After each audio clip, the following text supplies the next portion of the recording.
Doctor, एक भूली हुई फाइल और एक ऐसा सच जिसे हमेशा के लिए दफना दिया गया था। ये कहानी है कृष्णागिरी के उस राज की जिसे कभी बाहर नहीं आना था। तो हुआ क्या था?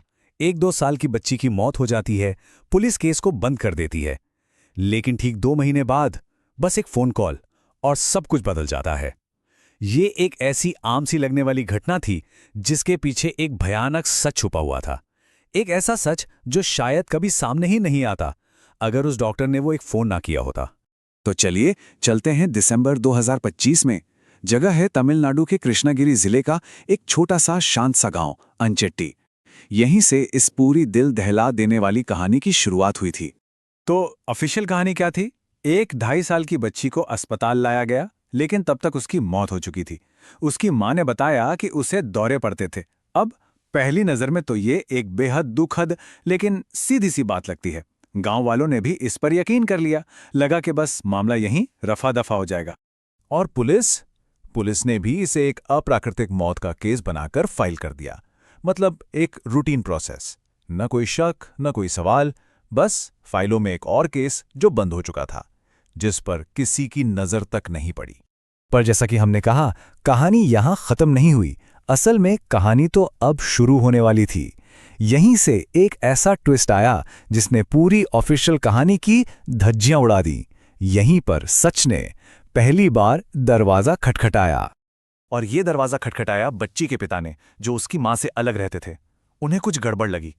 उन्होंने शिकायत दर्ज करवाई और उनके इसी शक ने अधिकारियों को वो करने पर मजबूर किया जो शायद कभी होता ही नहीं, यानी कि पोस्टमार्टम। और यहीं पर एक तरफ थी कहानी और दूसरी तरफ थी सच्चाई। दोनों में जमीन आसमान का फर्क था। कृष्णागिरी गवर्नमेंट मेडिकल कॉलेज की पोस्टमार्टम रिपोर्ट ने एक भयानक सच सामने लाकर रख दिया। बच्ची की मौत दौरे पड़ने से नहीं बल्कि दम घुटने से हुई थी। और बात यहीं खत्म नहीं होती। रिपोर्ट में यौन उत्पीड़न की तरफ इशारा करने वाली कई अंदरूनी चोटों का भी जिक्र था। यह एक बेहद खौफनाक खुलासा था। जरा सोचिए, दिसंबर 2025 में ये सारे सबूत, ये पूरी पोस्टमार्टम रिपोर्ट पुलिस के पास थी। Investigating officer sub inspector Sumitra के हाथ में। कायदे से तो यहीं से एक बहुत बड़ी क्रिमिनल इन्वेस्टिगेशन शुरू हो जानी चाहिए थी, है ना? लेकिन हुई नहीं। कोई जांच शुरू नहीं हुई। इसके ठीक उलट पूरे 2 महीने तक एक अजीब सी परेशान करने वाली खामोशी छाई रही। सबूत हाथ में थे, लेकिन एक्शन बिल्कुल जीरो। देखिए कैसे वक्त गुजरता गया और न्याय बस इंतजार करता रहा। दिसंबर 2025 में रिपोर्ट सौंपी गई, कोई एक्शन नहीं। जनवरी 2026 आया, संदिग्ध खुलेआम घूम रहा था, केस को अपग्रेड तक नहीं किया गया। और फरवरी आते आते उस रिपोर्ट को बस केस डायरी में कहीं दबा दिया गया। तो सबसे बड़ा सवाल, पुलिस चुप क्यों थी? आखिर क्यों? शायद इसका जवाब छिपा है मुख्य आरोपी की पहचान में। उसका नाम था पेरिया नायगम, और वो कोई मामूली आदमी नहीं था। वो स्थानीय डीएम के यूथ विंग का पदाधिकारी था, जिसके अच्छे खासे पॉलिटिकल कनेक्शंस थे। अब जब ऑफिशियल तौर पर कोई कुछ नहीं बोल रहा था, तो इस खालीपन को अफवाहों ने भर दिया। गांव में रिचुअल डेथ्स या अनुष्ठानिक मौतों जैसी अजीब अजीब बातें फैलने लगी, और इन अफवाहों ने लोगों का ध्यान असली खौफनाक जुर्म से पूरी तरह भटका दिया। और फिर जब सब कुछ शांत था, जब लग रहा था कि ये केस अब हमेशा के लिए फाइलों में दफन हो चुका है, तब एक ऐसी चीज हुई जिसकी किसी ने उम्मीद नहीं की थी। एक घटना जिसने इस 60 दिनों की चुप्पी को तोड़ दिया और पूरे केस को पलट कर रख दिया। और ये कोई बहुत बड़ा जासूसी वाला काम नहीं था। ये बस एक डॉक्टर की अपनी ड्यूटी थी। फरवरी 2026 में जिस मेडिकल ऑफिसर ने पोस्टमार्टम किया था, उन्होंने बस एक रूटीन फॉलोअप के लिए पुलिस स्टेशन फोन किया। वो बस जानना चाहते थे कि भाई उनकी रिपोर्ट पर आगे क्या हुआ। और किस्मत देखिए, ये फोन उठाया एक नए स्टेशन इंस्पेक्टर कंडावेल ने। उन्होंने हाल ही में चार्ज लिया था। उन्हें इस रिपोर्ट के बारे में, इसके अंदर के विस्फोटक सच के बारे में कुछ भी नहीं पता था। उनके लिए तो ये बस एक डॉक्टर का नॉर्मल सा फोन कॉल था। तो जब डॉक्टर ने रिपोर्ट का जिक्र किया, इंस्पेक्टर कंडावेल ने उसे ढूंढना शुरू किया, और वो रिपोर्ट उन्हें मिली, केस डायरी के अंदर दबी हुई, जिसे पूरी तरह नजरअंदाज कर दिया गया था।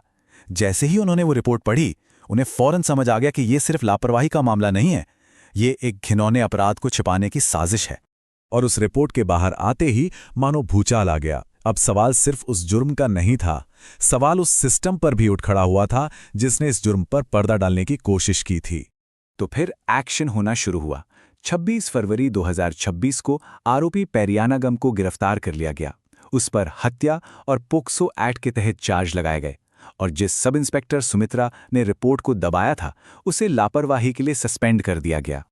तो अगर हम देखें इस पूरी कहानी में 4 किरदार सबसे अहम हैं।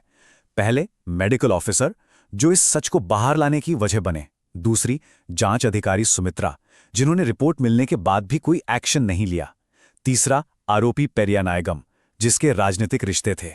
और चौथे इंस्पेक्टर कंडावेल जिन्होंने अनजाने में ही सही इस छिपे हुए सच को उजागर कर दिया।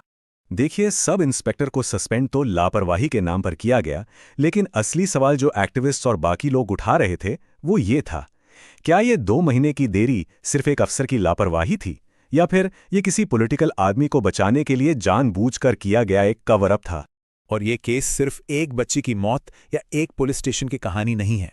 ये मामला हमारे सिस्टम की एक बहुत बड़ी और बहुत ही खतरनाक कमी की तरफ इशारा करता है। इस कमी को कहते हैं द गेटकीपर प्रॉब्लम। इसका मतलब क्या है?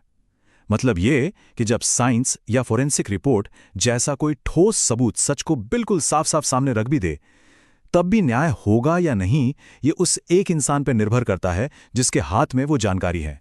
वो गेटकीपर है। वो चाहे तो न्याय का दरवाजा खोल दे और चाहे तो हमेशा के लिए बंद कर दे। तो ये पूरा मामला हमें एक कड़वी हकीकत दिखाता है कि भले ही साइंस हमें कितने भी साफ जवाब दे दे, न्याय आखिर में सिस्टम में बैठे लोगों की ईमानदारी पर ही टिका होता है। अगर वो ईमानदार नहीं है तो सच का कोई मोल नहीं। और आखिर में एक बहुत परेशान करने वाला सवाल रह जाता है। कृष्णागिरी का सच तो एक फ़ोन कॉल की वजह से सामने आ गया, लेकिन सोचिए ज़रा, ऐसी कितनी ही और सच्चाइयाँ होंगी जो किसी फाइल में किसी दराज में बंद पड़ी धूल खा रही होंगी और बस न्याय का इंतज़ार कर रही होंगी।